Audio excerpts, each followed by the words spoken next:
Chère famille de Dieu dans le monde entier qui espère aller au royaume des cieux, je suis ravie de vous voir.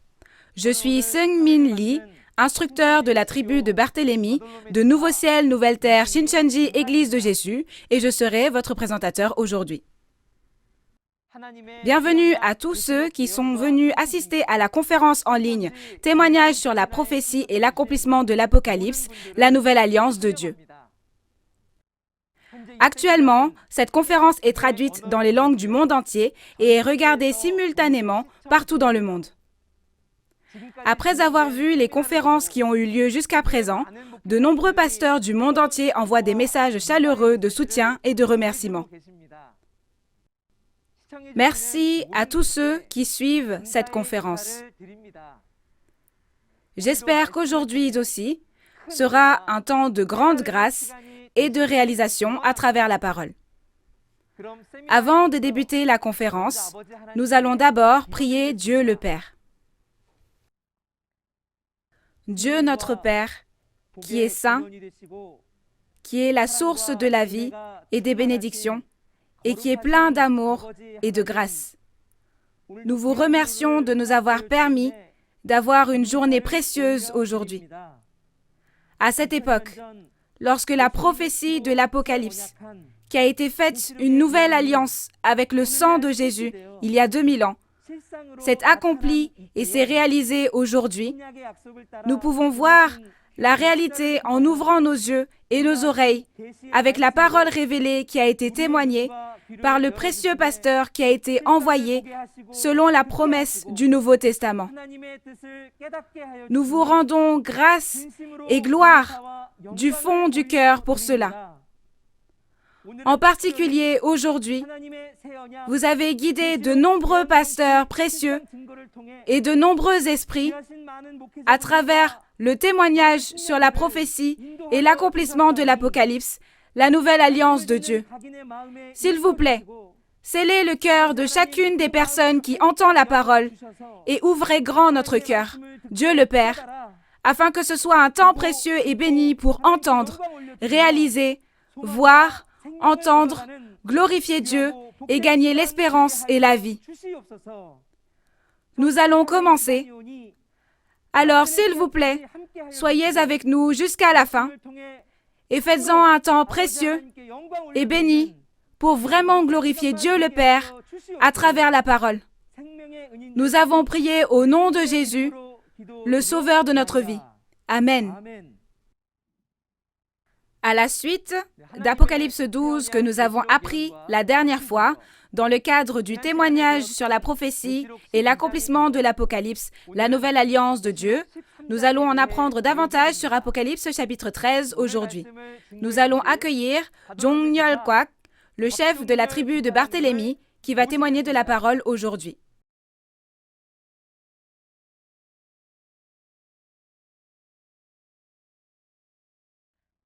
Pasteur, séminariste et fidèle du monde entier qui souhaite aller au royaume des cieux et avoir la vie éternelle, c'est un plaisir de vous rencontrer. Merci beaucoup d'être venu à la conférence sur l'Apocalypse de Nouveau Ciel, Nouvelle Terre, Shincheonji. Je suis Jong-Yeol Kwak, choisi au nom de Barthélemy, un disciple de Jésus. Aujourd'hui, à la suite de la dernière fois, je vais vous parler du contenu d'Apocalypse 13.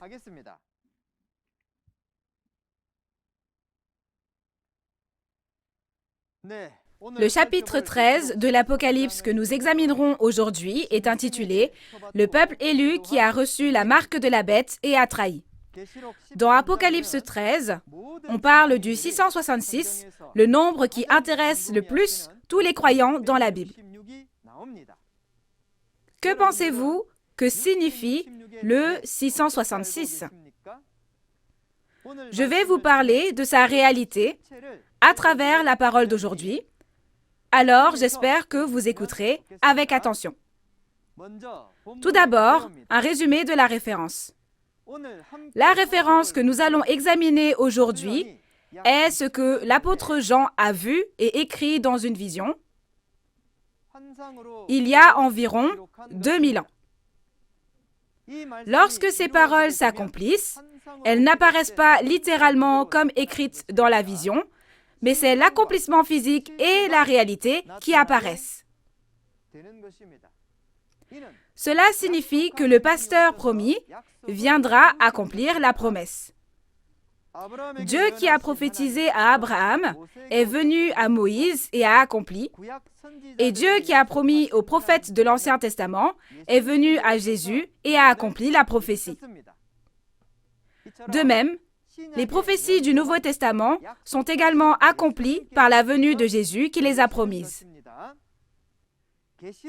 Avant que l'Apocalypse ne soit accomplie, elle était cachée et personne ne savait, mais quand elle est accomplie, l'accomplissement apparaît et il est donc impossible de mentir.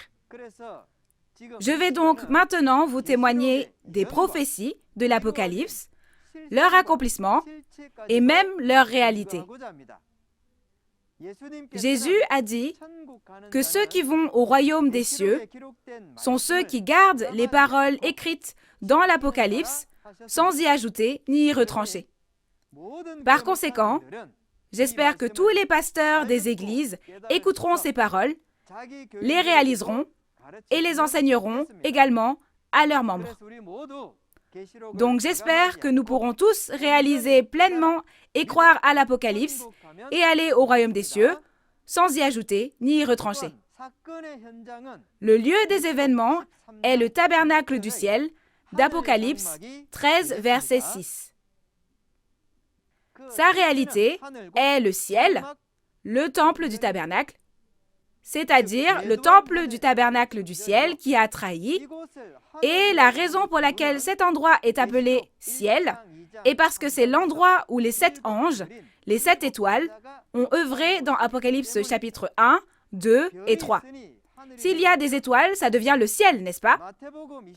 Dans Matthieu 24, verset 29 et Apocalypse 6, le ciel où le soleil, la lune et les étoiles s'assombrissent et tombent est également le même ciel que le lieu des événements dans Apocalypse 13 et le même temple du tabernacle.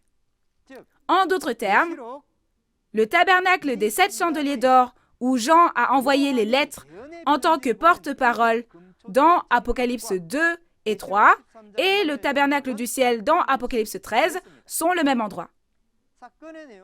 Le contenu des événements fait référence à la bête à 7 têtes et 10 cornes venant de la mer et faisant la guerre aux fidèles dans le tabernacle du ciel. Lors de cette guerre, la bête combat et vainc et donne la marque de la bête, le 666. C'est la trahison et la destruction, comme dans 2 Thessaloniciens 2, versets 1 à 3. Après la trahison et la destruction, Dieu a promis que le royaume éternel de Dieu sera établi et qu'il y aura le salut. J'espère que vous vérifierez la prophétie et la réalité du chapitre 13 aujourd'hui et deviendrez tous ceux qui obtiennent le royaume des cieux et l'espoir. Jetons donc un coup d'œil à la relation entre le chapitre 12 de l'Apocalypse que nous avons vu la dernière fois et le chapitre 13 dont nous allons parler aujourd'hui. Dans l'ordre numérique, Apocalypse 12 viendrait avant Apocalypse 13, mais la lecture des événements montre que ce n'est pas le cas. Le chapitre 13 vient en premier et le chapitre 12 vient après. Au chapitre 13, la bête qui est sortie de la mer, soit la bête à 7 têtes et 10 cornes, entre dans le tabernacle du ciel. C'est la première guerre dans l'Apocalypse. Et cette bête, c'est-à-dire le groupe du dragon, qui aura le pouvoir de régner en gagnant la bataille, et l'enfant né de la femme combattront dans Apocalypse 12, et c'est donc la deuxième guerre. Au chapitre 12, nous avons vu la défaite de la bête et le fait qu'elle est chassée du tabernacle du ciel à l'issue de cette deuxième guerre. Alors, regardons les paroles d'aujourd'hui considérant qu'il y a eu la première guerre dans Apocalypse 13 avant la deuxième guerre dans Apocalypse 12. De plus, Apocalypse 13 et 14 sont des chapitres en opposition. Apocalypse 13 parle de recevoir la marque du diable et le résultat est l'enfer. Et Apocalypse 14 parle d'aller au royaume des cieux en étant scellé du sceau de Dieu et de Jésus. Pourquoi compare-t-on chaque chapitre de cette manière? C'est dans le but de chercher et de trouver le royaume des cieux. Puisque le résultat du royaume des cieux et de l'enfer sont déterminés par la marque du diable et le sceau de Dieu, il est important que tous les croyants sachent ce qu'est la marque du diable, le 666. Alors, sachons clairement, à travers le contenu d'Apocalypse 13, que nous découvrirons aujourd'hui ce qu'est cette marque. Premièrement, voyons le contenu principal d'Apocalypse 13. Le chapitre 13 de l'Apocalypse peut être divisé en deux grandes parties. Premièrement, les versets 1 à 10 concernent la bête à 7 têtes et 10 cornes qui sort de la mer. Cette bête sortira de la mer, du monde, et entrera dans le tabernacle du ciel. Cette bête reçoit le pouvoir du dragon, qui est Satan, et se bat contre les saints, les fidèles et les vains.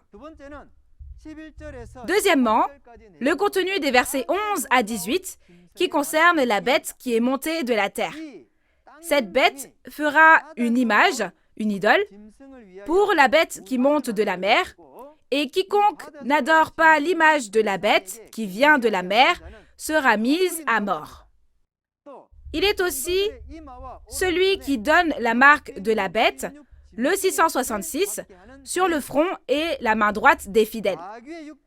Afin de savoir quelle est la marque du diable, le 666, premièrement, nous devons savoir ce que sont la bête à 7 têtes et à 10 cornes, et la bête qui est venue de la terre, qui donne la marque du diable, où elle apparaît, où elle entre, et quel genre de travail elle fait, n'est-ce pas? Il faut faire ainsi pour connaître l'identité de la bête et ne pas recevoir la marque de la bête, la marque du diable qu'elle donne. Aujourd'hui, à travers le témoignage d'Apocalypse 13, nous espérons que vous vérifierez la réalité de la marque de la bête et atteindrez le royaume des cieux tant désiré en recevant le sceau de Dieu et de Jésus et non la marque du diable. Ensuite, nous allons lire ensemble Apocalypse 13, versets 1 à 2. Apocalypse 13, versets 1 à 2. Puis je vis monter de la mer une bête qui avait 10 cornes et 7 têtes, et sur ses cornes 10 diadèmes, et sur ses têtes des noms de blasphème. La bête que je vis était semblable à un léopard. Ses pieds étaient comme ceux d'un ours, et sa gueule comme une gueule de lion. Le dragon lui donna sa puissance, et son trône, et une grande autorité. Amen. Dans Apocalypse 13, verset 1, une bête sort de la mer. Quelle est cette bête à 7 têtes et 10 cornes? Celui qui dit « je » ici est Jean, n'est-ce pas? Lorsque Jean a vu cette bête sortir de la mer, elle avait l'apparence d'un léopard, la gueule d'un lion et les pattes d'un ours. De plus, elle a 7 têtes et 10 cornes et elle est sortie de la mer. Mais son apparence n'est pas celle d'une bête qui vit dans la mer, n'est-ce pas? Les poissons vivent dans la mer. Mais comment une telle entité pourrait-elle y vivre? Alors, Jean a-t-il mal vu ou mal écrit? Jean a écrit exactement ce que Dieu lui a montré, n'est-ce pas? Dans Apocalypse 1, verset 2, il est dit qu'il a attesté de la parole de Dieu et du témoignage de Jésus-Christ tout ce qu'il a vu. Donc, il a bien écrit ce qu'il a vu. L'apparence que Dieu a montrée à Jean, il le lui a montrée en parabole. Pourquoi le lui a-t-il montré en parabole? Parce qu'il ne faudrait pas que n'importe qui connaisse les secrets de l'Apocalypse. Dans l'Ancien Testament aussi, il y a le livre scellé d'Ésaïe 29 et dans les chapitres 2 et 3 d'Ézéchiel, le rouleau ouvert est montré et donné au Fils de l'homme. Selon cette prophétie, Jésus est venu et a témoigné des paroles du livre ouvert. Au temps de l'Apocalypse également, il y a un livre scellé dans Apocalypse 5 et il montre à Jean le livre ouvert dans Apocalypse 10 et le lui donne à manger. Et dans Apocalypse 22, 8 et 16, il lui dit de témoigner aux églises des événements qu'il a vus et entendus. Donc, comme il y a quelqu'un qui a vu et entendu, alors maintenant nous pouvons recevoir le témoignage, non seulement de la prophétie, mais aussi de la réalité. La bête qui sort de cette mer est le faux pasteur qui vient du monde. Dans Matthieu 24, verset 15, Jésus a dit « Lorsque vous verrez l'abomination de la désolation, de la destruction, dont a parlé le prophète Daniel, établi en lieu saint, que celui qui lit réalise. » Matthieu 24 est une prophétie sur les derniers jours et les signes du second avènement du Seigneur. La raison pour laquelle il est dit que celui qui lit le livre de Daniel à la fin des temps réalisera est que le livre de Daniel n'est pas quelque chose qui s'est terminé dans le passé, mais la même chose apparaîtra au second avènement.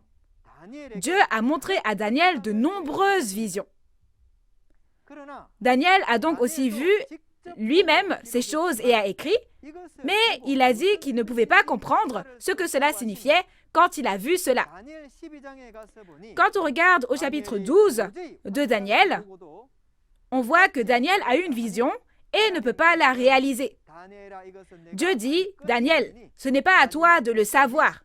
Alors garde-le scellé jusqu'au temps de la fin. » Quand pourra-t-on réaliser les paroles qui ont été scellées même à Daniel, qui avait vu et entendu de Dieu?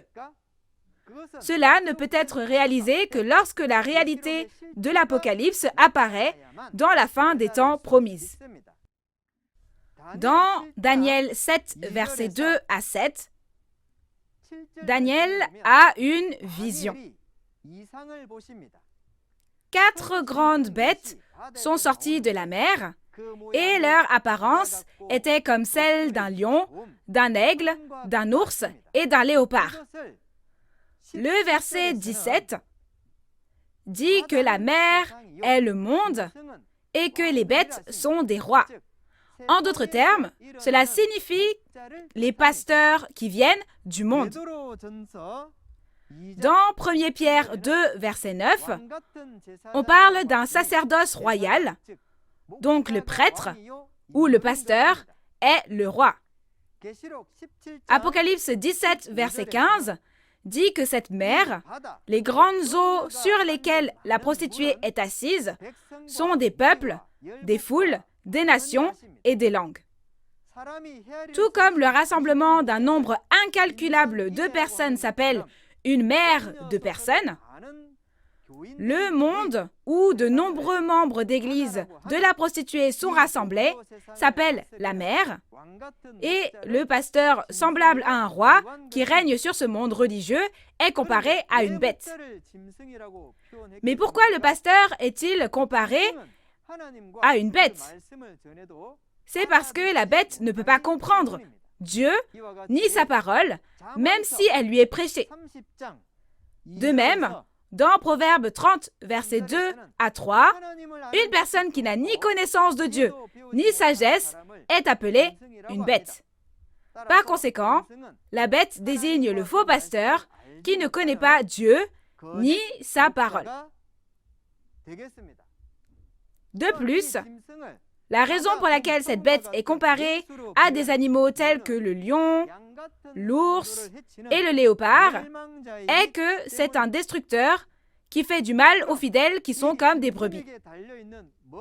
Alors, quelles sont les têtes et les cornes de cette bête?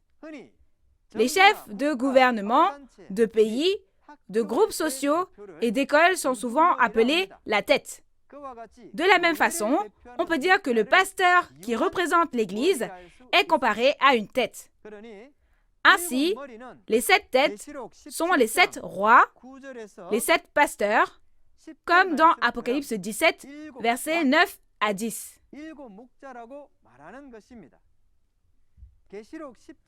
Ce sont les pasteurs qui gouvernent et contrôlent les membres d'église du monde, comme les grandes eaux, dans Apocalypse 17, verset 15. Tout comme les cornes attachées à la tête des bêtes sont utilisées comme armes lors des combats, les cornes en parabole symbolisent la figure d'autorité qui combat au nom de la tête, le chef des pasteurs.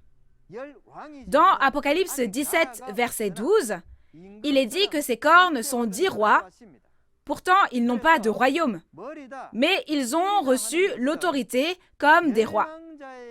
Ainsi, les têtes et les cornes font référence aux 7 pasteurs et aux 10 figures d'autorité appartenant au destructeur.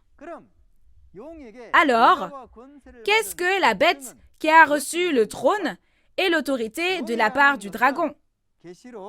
Le dragon est le serpent ancien, Satan et le diable, comme il est dit dans Apocalypse 20, verset 2. Ainsi, le dragon fait référence au mauvais esprit, Satan. Satan a donné le pouvoir à de faux pasteurs, semblables à une bête. Recevoir le trône signifie que les mauvais esprits sont avec eux, et recevoir l'autorité signifie prêcher les paroles de cet esprit mauvais, c'est-à-dire Satan, et faire son œuvre. En d'autres termes, le pasteur comparé à la bête de la mer n'est pas un vrai pasteur, mais un faux pasteur, travaillant non pas en tant que porte-parole ou au nom de Dieu, mais en tant que porte-parole et au nom de Satan. Tout comme Satan et les mauvais esprits prennent des gens pour trône et sont avec eux, Dieu et Jésus ont aussi pris quelqu'un pour trône. Dans Apocalypse 3, verset 21, Jésus dit « Celui qui vaincra, je le ferai asseoir avec moi sur mon trône. » Nous devons être capables de distinguer le trône sur lequel est assis le vainqueur et le trône sur lequel est assise cette bête. Ensuite, nous allons lire les paroles d'Apocalypse 13, versets 3 à 5. Apocalypse 13, versets 3 à 5. Et je vis l'une de ses têtes comme blessée à mort, mais sa blessure mortelle fut guérie. Et toute la terre était dans l'admiration derrière la bête.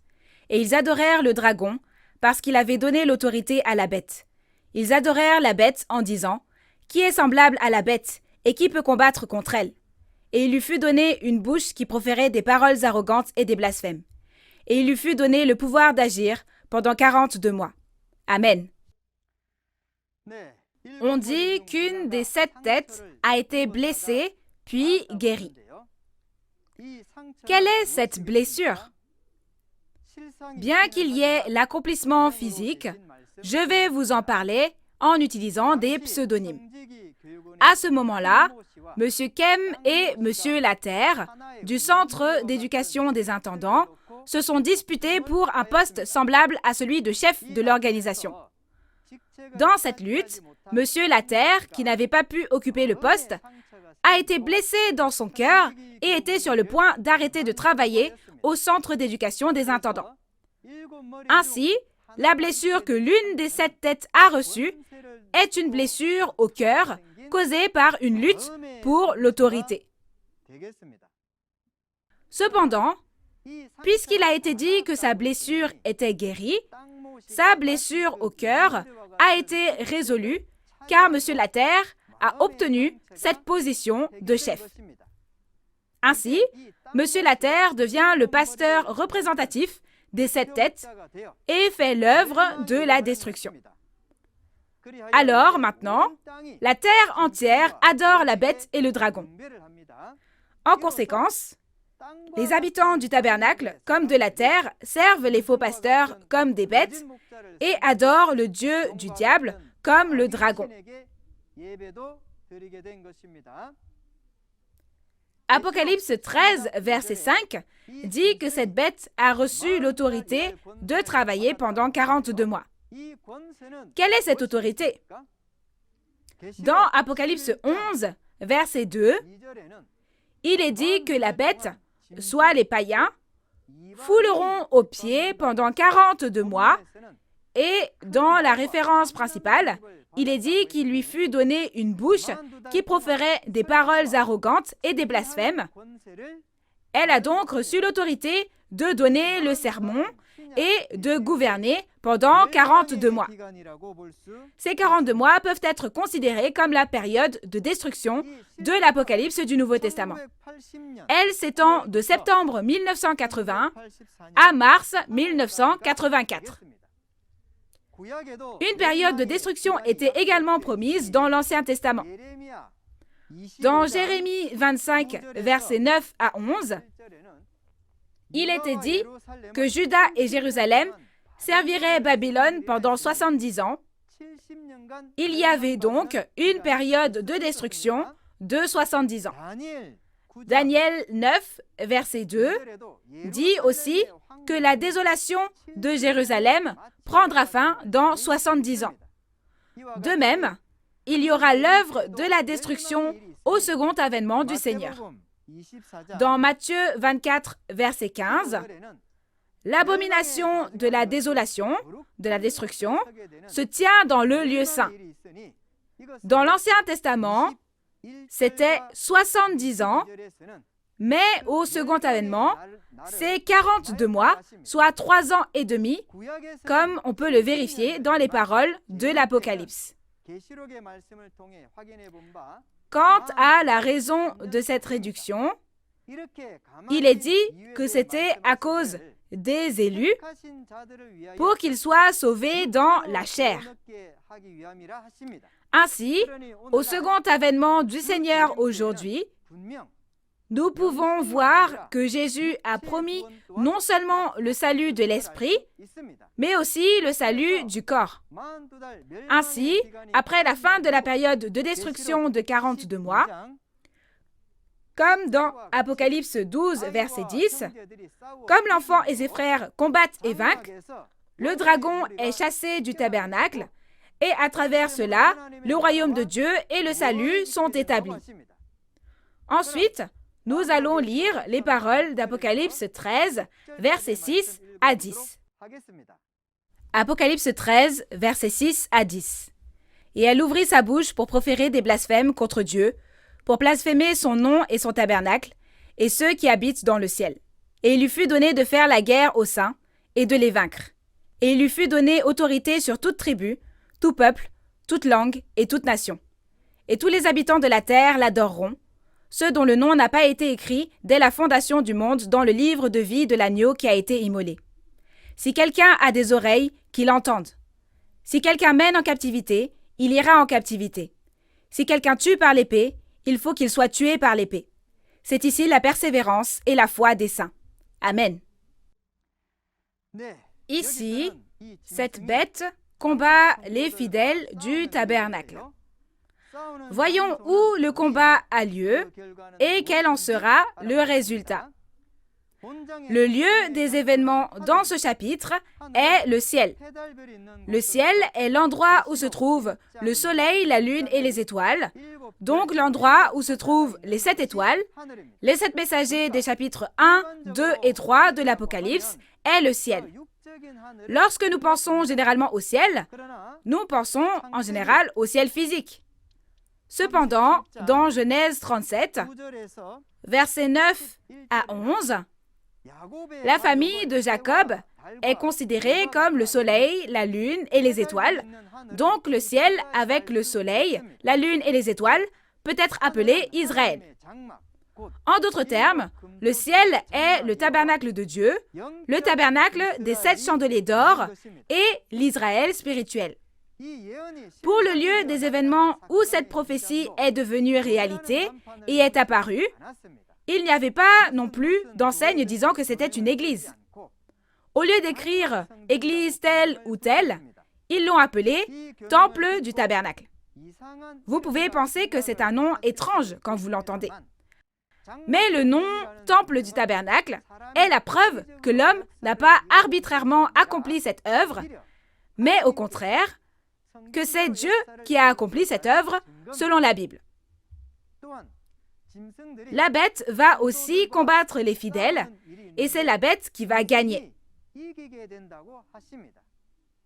Alors, avec quelle arme ont-ils combattu et gagné? Avec le mensonge et l'autorité ecclésiastique. Ce mensonge n'est pas le mensonge ordinaire, mais la fausse vérité qui est d'ajouter ou de retrancher arbitrairement aux paroles de la Bible, comme dans Proverbe 30, verset 6. Même à l'époque du premier avènement de Jésus, les scribes et les pharisiens ont persécuté Jésus en le traitant de secte et ont combattu avec leurs mensonges et leurs fausses vérités, leur pouvoir dans le monde et leur autorité ecclésiastique. De la même manière, aujourd'hui aussi, les faux pasteurs, comme des bêtes, qui sont entrés dans le tabernacle du ciel, ont persécuté le tabernacle avec les mensonges et la fausse vérité qu'ils avaient et le pouvoir dans le monde et l'autorité ecclésiastique. Et dans cette guerre, ils ont combattu et gagné contre les pasteurs et les fidèles du tabernacle.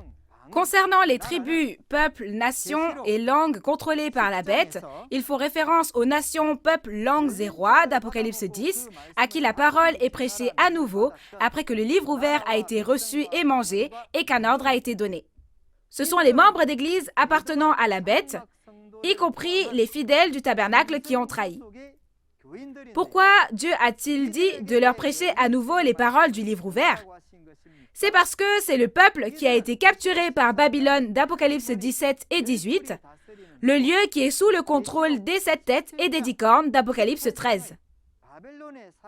Ainsi, comme dans Apocalypse 18, verset 4 et Apocalypse 17, verset 14, il leur dit « Sortez de là, mon peuple !» et dit de les faire sortir de cet endroit. Alors, quel est le résultat de ceux qui adorent la bête? Le résultat de ceux qui adorent la bête sera les temps de feu et de soufre. Selon Apocalypse 14, versets 9 à 10, si on adore la bête, on va dans les temps de feu et de soufre. Résultat, ne vont-ils pas tous en enfer? Chers auditeurs, le village planétaire est vaste et il y a beaucoup de monde. Il y a aussi beaucoup de croyants. Alors, ce serait un énorme problème si on disait que tout le monde sur cette terre adorait la bête. Non seulement cela, mais dans Apocalypse chapitre 17 et 18, il y a la parole selon laquelle toutes les nations sont tombées et ont épousé le démon. C'est pourquoi Jésus a dit dans Matthieu 24, verset 3, que le temps du second avènement du Seigneur est la fin du monde, le temps de la fin. Cela signifie que le monde se termine. Ce n'est pas la fin du monde physique, le village planétaire, qui touche à sa fin, mais c'est le monde religieux qui touche à sa fin. Au premier avènement aussi, dans Matthieu 4, Satan montra toutes les nations et dit qu'elles étaient toutes à lui. C'est encore le cas aujourd'hui. Croyez en Jésus, croyez en Dieu. C'est facile à dire, mais c'est croire en quoi? C'est croire et tenir cette parole de la promesse. Avant que les paroles d'Apocalypse 13 ne s'accomplissent, nous attendions qu'elles se réalisent un jour.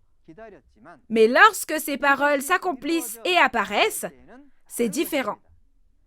Cela signifie que nous devons avoir le cœur qui croit après avoir vu et entendu l'accomplissement physique qui est apparu selon cette promesse, une fois complète, et de la persévérance.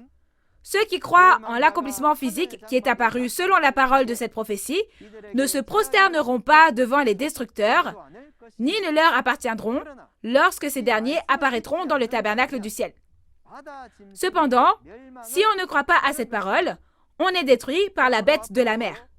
Par conséquent, j'espère qu'à l'avenir, nous réaliserons tous pleinement les paroles de l'Apocalypse et atteindrons une foi et une persévérance parfaite. Ensuite, nous allons lire Apocalypse 13, versets 11 à 15. Apocalypse 13, versets 11 à 15. Puis je vis monter de la terre une autre bête, qui avait 2 cornes semblables à celles d'un agneau, et qui parlait comme un dragon.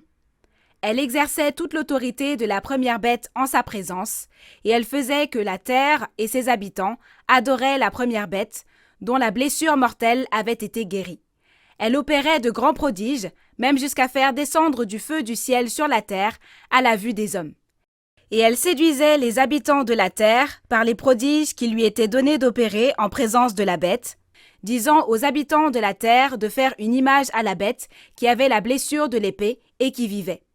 Et il lui fut donné d'animer l'image de la bête, afin que l'image de la bête parlât, et qu'elle fit que tous ceux qui n'adoreraient pas l'image de la bête fussent tués. Amen. Alors, quelle est la bête qui est montée de la terre? Premièrement, au verset 11, il est dit « Puis je vis monter de la terre une autre bête ». C'est donc un verset qui nous dit que le vainqueur a vu la bête qui est montée de la terre. Alors, quelle est la bête qui est montée de la terre? Pour connaître la marque du 666, vous devez connaître cette bête de la terre. Parce que la bête qui monte de la terre donne la marque du 666. La réalité de cette bête de la terre est Monsieur le serpent du temple du tabernacle.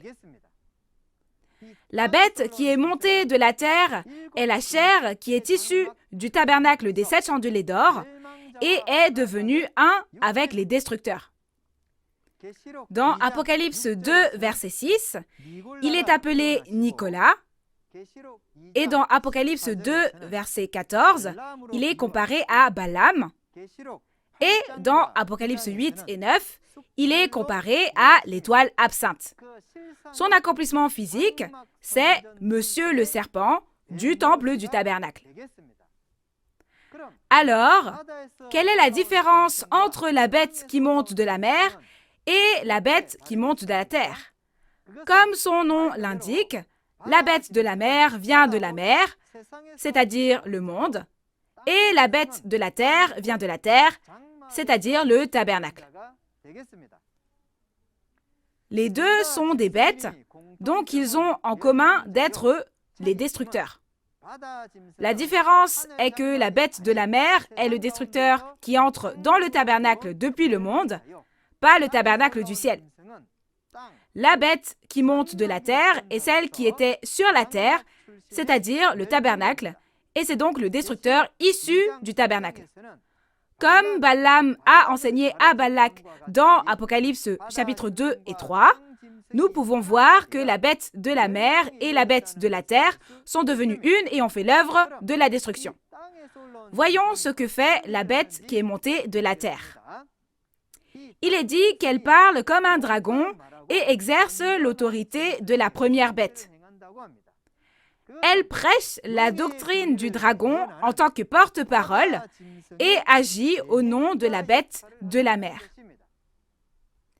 On dit aussi qu'elle fait adorer la bête qui est sortie de la mer, et cela signifie qu'elle fait croire et suivre cette bête de la mer, le pasteur de la destruction, comme si c'était le vrai pasteur. On dit aussi qu'elle fait descendre le feu du ciel. C'est la bête de la terre qui fait descendre le feu du ciel vers la terre, n'est-ce pas? Mais ce n'est pas un feu physique à prendre au pied de la lettre. L'Apocalypse de Jean est écrite en parabole et en vision. Lorsque la bête de la terre fait descendre le feu du ciel, elle fait descendre la doctrine de la bête vers les fidèles sur l'autel du tabernacle et tue leur esprit vivant. Jérémie 5, verset 14 dit que la parole de Dieu est comme le feu. Aussi, Jésus dit dans Luc 12, verset 49, « Je suis venu jeter un feu sur cette terre. » Alors, est-ce qu'un feu physique sortait de la bouche de Jésus? Ce n'est pas ça, n'est-ce pas? De la bouche de Jésus sont sorties les paroles de vérité. Le feu de la bête, à l'inverse, est la fausse doctrine qui sort de la bouche du faux pasteur.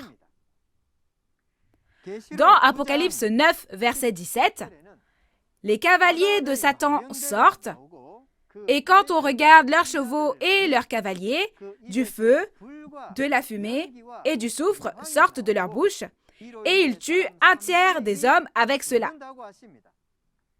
Le feu ici n'est pas le feu physique, et la mort n'est pas la mort physique non plus. C'est le feu spirituel, la fausse doctrine, et la mort spirituelle, soit la mort des esprits des fidèles. À l'inverse, dans Apocalypse 11, verset 5, le feu sort de la bouche des deux témoins et consume leurs ennemis. Il ne s'agit pas de consumer le corps avec le feu physique, mais de consumer l'esprit de l'ennemi avec la parole de vérité, qui est un feu spirituel. De même, les paroles et les fausses doctrines qui sortent de la bouche de la bête de la terre deviennent du feu et tuent les esprits des fidèles du tabernacle. Alors, quelle est l'image, soit l'idole faite par la bête? Les idoles sont de faux pasteurs établis par le destructeur. Dans Apocalypse 2, il est dit qu'ils ont mangé les viandes sacrifiées aux idoles, et c'est précisément de ces idoles dont on parle ici. Le lieu des événements d'Apocalypse 2 et 3 et d'Apocalypse 13 est donc le même, n'est-ce pas? De plus, dans Daniel chapitre 3, le roi Nebuchadnezzar de Babylone fait faire une idole et tue tous ceux qui ne l'adorent pas. Dans Apocalypse 13, ils ont érigé des idoles et ils veulent tuer ceux qui ne se prosternent pas parmi les fidèles dans le tabernacle du ciel. On peut donc dire que c'est une situation similaire à celle de Daniel 3, où le roi de Babylone érige une idole. Alors, qu'est-ce que l'image, l'idole en parabole, dont on parle dans les prophéties de la Bible?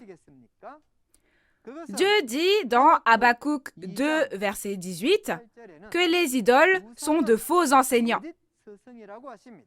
Quand on dit idole, on pensait à une idole physique, au fait de se rendre dans un temple pour faire un Bouddha et se prosterner devant lui. Mais ce n'est pas le cas. Une idole physique est juste un morceau de fer qui ne peut pas bénir les hommes ni leur nuire.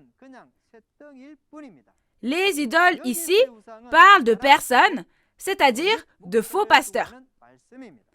La prophétie selon laquelle la bête de la terre a érigé une idole s'est également accomplie aujourd'hui. Dans la réalité, il y a 17 évangélistes du temple du tabernacle qui ont été ordonnés pasteurs.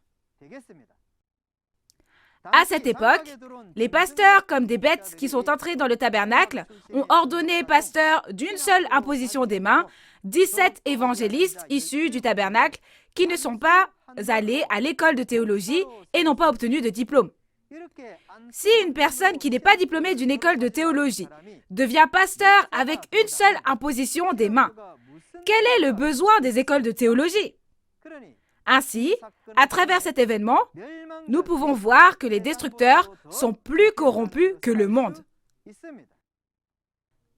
Ainsi, ils étaient à l'origine des évangélistes du temple du tabernacle, mais maintenant, ils sont devenus un avec les destructeurs et sont devenus comme des idoles qui tuent les esprits des fidèles du tabernacle.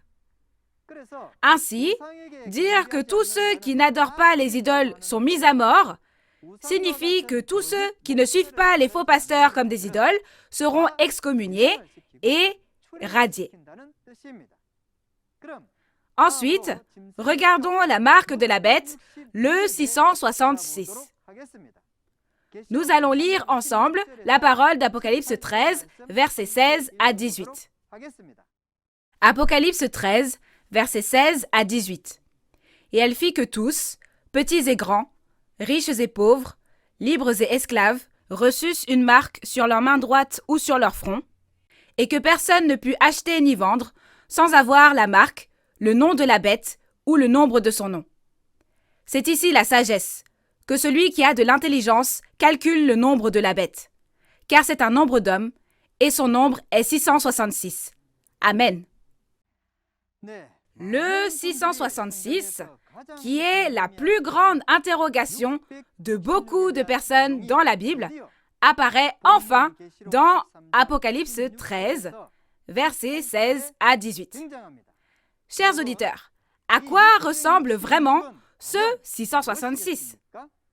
Est-ce vraiment le code barre dont on parle dans le monde? Aujourd'hui, je vais vous révéler le véritable sens et la réalité du 666. Pour comprendre cette marque du 666, il faut d'abord savoir ce que sont une marque et un sceau. Au final, le sceau et la marque ont le même sens. Dans les chapitres 13 et 14 de l'Apocalypse, nous trouvons des informations sur le sceau, soit la marque. L'un est la marque du diable et l'autre est le sceau de Dieu et de Jésus. Dans Apocalypse 13, ils reçoivent la marque du diable et vont en enfer. Et dans Apocalypse 14, ceux qui sont scellés du sceau de Dieu et de Jésus vont au royaume des cieux. Le nombre de la bête, le 666, est aussi appelé la marque de la bête et fait référence à la doctrine et aux enseignements du pasteur comme une bête. La marque de la bête est la doctrine et le dogme de la bête. Dans 1 Timothée 4, versets 1 à 2, il est dit que ceux dont la conscience a été flétrie, ceux qui ont reçu la marque de Satan, sont ceux qui se détournent de la foi et suivent les enseignements des esprits séducteurs, trompeurs et des démons. D'un autre côté, Jean 3, versets 31 à 34, dit que ceux qui reçoivent le témoignage de Jésus sont scellés.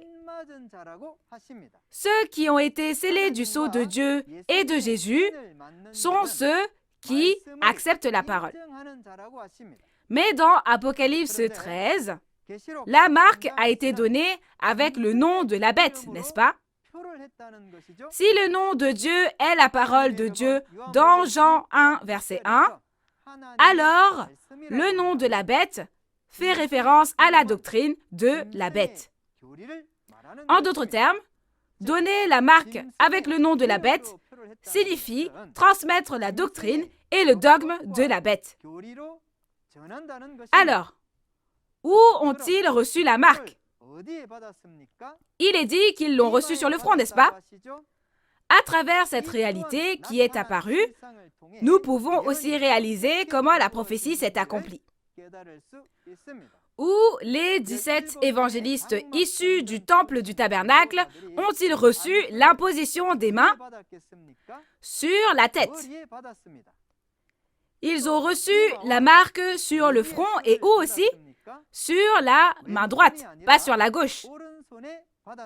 Et la prophétie s'est accomplie lorsque les membres du temple du tabernacle ont levé la main droite et ont prêté serment et ont dit accepter la doctrine de la bête.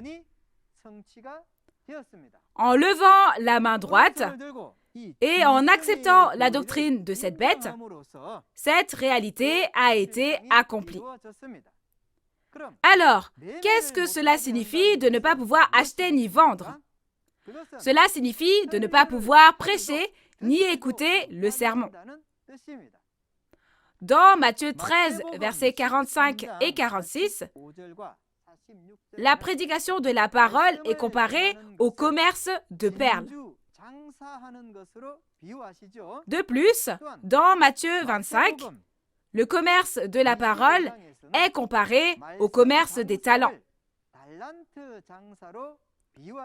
On peut dire que faire du commerce consiste à acheter et à vendre, n'est-ce pas?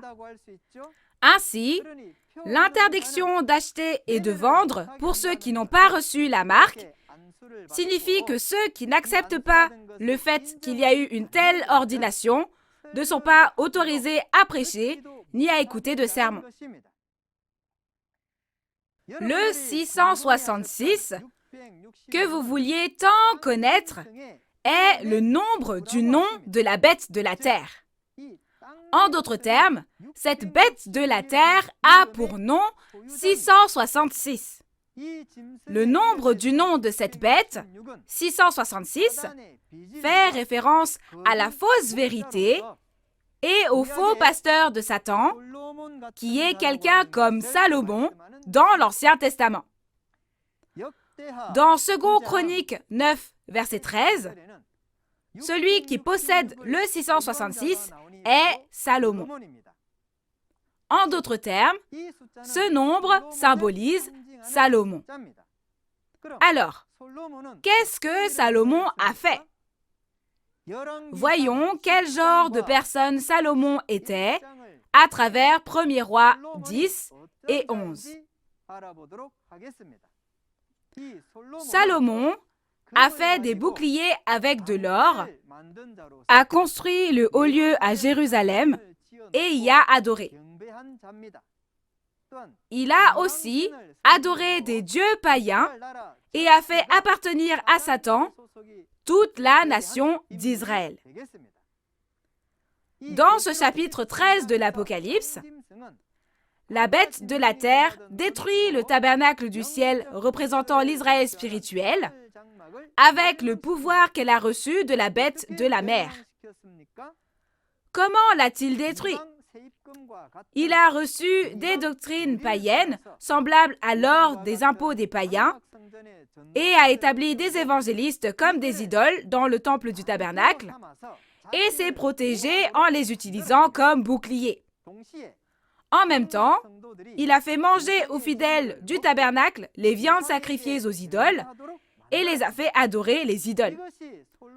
Ce sont les mêmes actions que Salomon.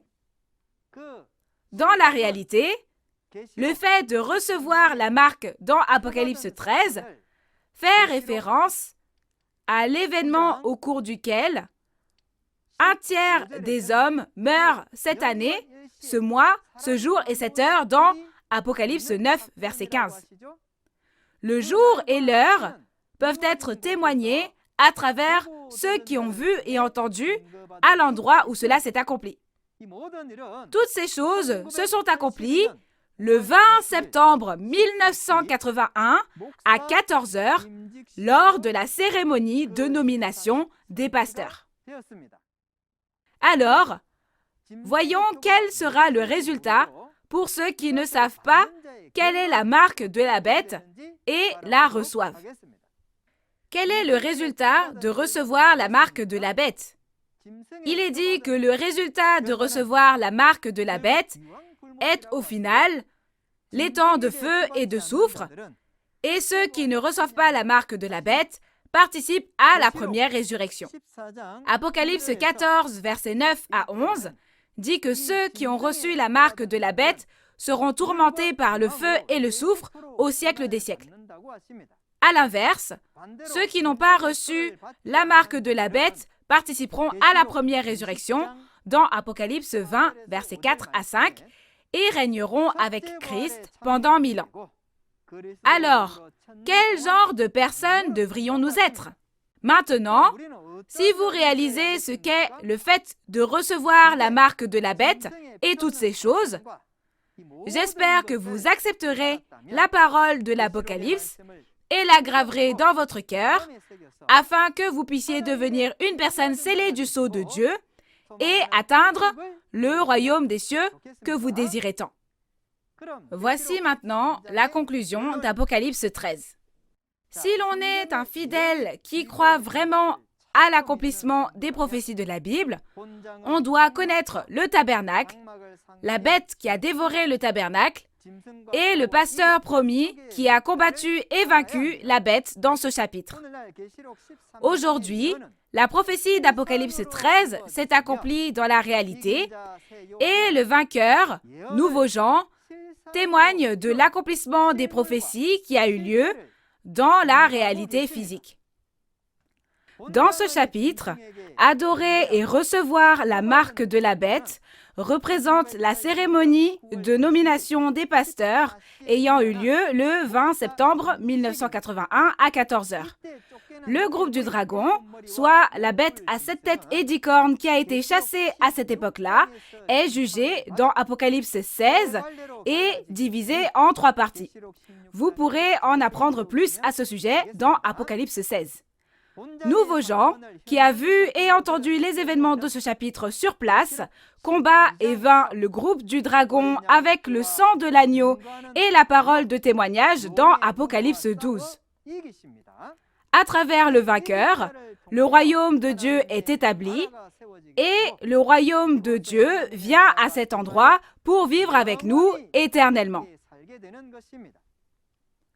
Les événements d'Apocalypse 13 que nous avons examinés aujourd'hui se sont accomplis dans le temple du tabernacle à Kwachon aujourd'hui et le pasteur promis de Nouveau Ciel, Nouvelle Terre, Shincheonji, qui a vu et entendu tout cela, les a combattus et les a vaincus dans Apocalypse 12 et ainsi le royaume de Dieu a été établi aujourd'hui.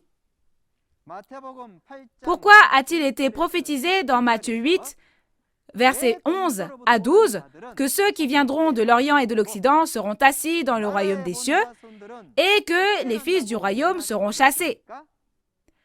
C'est parce que les mêmes fils du royaume, dans Apocalypse 13, ont trahi et adoré des dieux païens.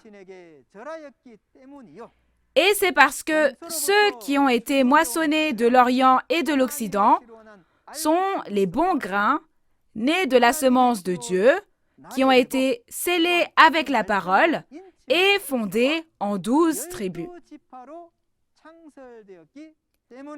La prochaine fois, nous en apprendrons davantage sur la moisson et la montagne de Sion, le royaume de Dieu créé en scellant du sceau de Dieu, à travers Apocalypse 14.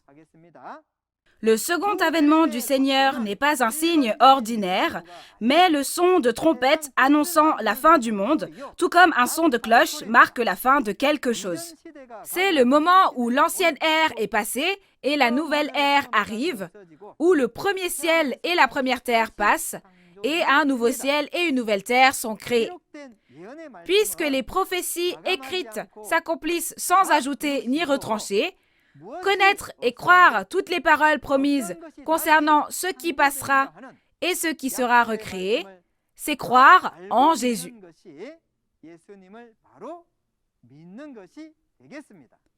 Tout comme Moïse et Jésus ont témoigné selon ce qu'ils ont vu et entendu de Dieu, aujourd'hui, le président de Nouveau Ciel, Nouvelle Terre, Shincheonji, Man Hee-lee, est aussi celui qui témoigne de ce qu'il a vu et entendu de Jésus en tant que messager de Jésus dans Apocalypse 22, verset 16.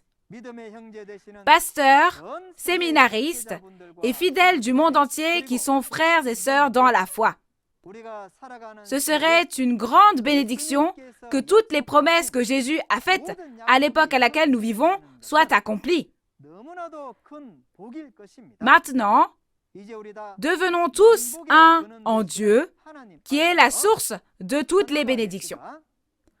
Sous les enseignements de Jésus sur la liberté, la paix et l'amour, les chrétiens qui croient en Jésus et les personnes de toutes les religions doivent devenir un.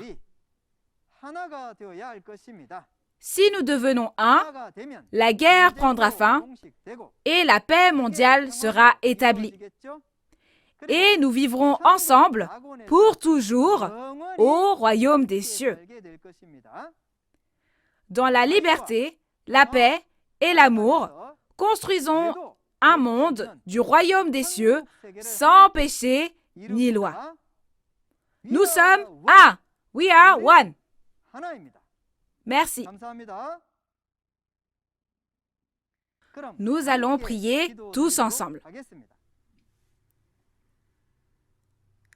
Dieu notre Père, qui est plein d'amour et de grâce, merci d'avoir permis cette précieuse conférence sur l'Apocalypse aujourd'hui et de nous avoir permis de méditer sur les paroles d'Apocalypse 13. Ce livre, qui avait été scellé dans la main droite de Dieu pendant 2000 ans, a été ouvert par Jésus en ouvrant les sceaux. Merci d'en avoir témoigné clairement à travers le pasteur promis aujourd'hui. Veuillez nous bénir tous afin que nous puissions tous atteindre le royaume des cieux et la vie éternelle en réalisant l'Apocalypse, la loi de la nouvelle alliance. S'il vous plaît, faites en sorte qu'il n'y ait pas une seule personne qui ne puisse réaliser et accordez-nous les yeux pour voir, les oreilles pour entendre et le cœur pour réaliser, afin que tous les peuples du monde puissent connaître la vérité et œuvrer pour le royaume de Dieu et la vie éternelle. Nous rendons grâce pour toutes choses et nous prions toutes ces paroles au nom de Jésus. Amen. Je regardais et voici l'agneau se tenait sur la montagne de Sion et avec lui 144 000 personnes. Alors l'agneau ici se réfère à Jésus, n'est-ce pas? Où Jésus viendra-t-il lors du second avènement? Il vient sur cette montagne de Sion. Le lieu de rencontre qui relie Jésus et les 144 000, c'est la montagne de Sion, n'est-ce pas? N'y a-t-il que les 144 000 qui doivent aller au royaume des cieux où se trouvent Dieu et Jésus? Tous les pasteurs qui écoutent cette parole seront les meilleurs pasteurs, reconnus par Dieu, s'ils réalisent d'abord la parole, puis témoignent de la parole de vérité aux fidèles qui leur appartiennent, afin qu'ils puissent être moissonnés. Chers auditeurs, avez-vous reçu beaucoup de grâce à travers la parole aujourd'hui? Comme vous avez pu le voir dans la vidéo, ce jeudi, l'instructeur Jong-Woo Lee de la tribu de Pierre prêchera la parole sur Apocalypse 14. L'heure est la même qu'aujourd'hui, à 10 heures. J'espère que vous participerez et réaliserez la vraie volonté de Dieu et le royaume des cieux. Tous ceux qui apprennent les paroles de l'Apocalypse à travers cette conférence, nous marchons ensemble sur le chemin du royaume des cieux, pas à pas. Nous espérons que vous continuerez avec nous sur ce chemin jusqu'à la fin. En plus de ce que vous avez entendu aujourd'hui, si vous avez d'autres questions ou demandes de renseignements sur l'Église Nouveau Ciel Nouvelle Terre Shincheonji et sa doctrine, veuillez nous contacter au numéro de téléphone affiché à l'écran. Nous vous guiderons en détail et avec amabilité. Enfin, nous rendons grâce et gloire à Dieu d'avoir permis ce temps afin que le monde entier devienne un dans la vérité. Nous allons conclure en faisant la prière que le Seigneur nous a enseignée. Nous allons faire le Notre Père tous ensemble. Notre Père qui es aux cieux, que ton nom soit sanctifié, que ton règne vienne, que ta volonté soit faite sur la terre comme au ciel. Donne-nous aujourd'hui notre pain de ce jour. Pardonne-nous nos offenses, comme nous pardonnons aussi à ceux qui nous ont offensés. Et ne nous laisse pas entrer en tentation, mais délivre-nous du mal. Car c'est à toi qu'appartiennent le règne, la puissance et la gloire pour les siècles des siècles. Amen. Ceci conclut la conférence en ligne de Nouveau Ciel, Nouvelle Terre Shincheonji sur le témoignage sur la prophétie et l'accomplissement de l'Apocalypse, la nouvelle alliance de Dieu. Merci à tous ceux qui nous ont rejoints.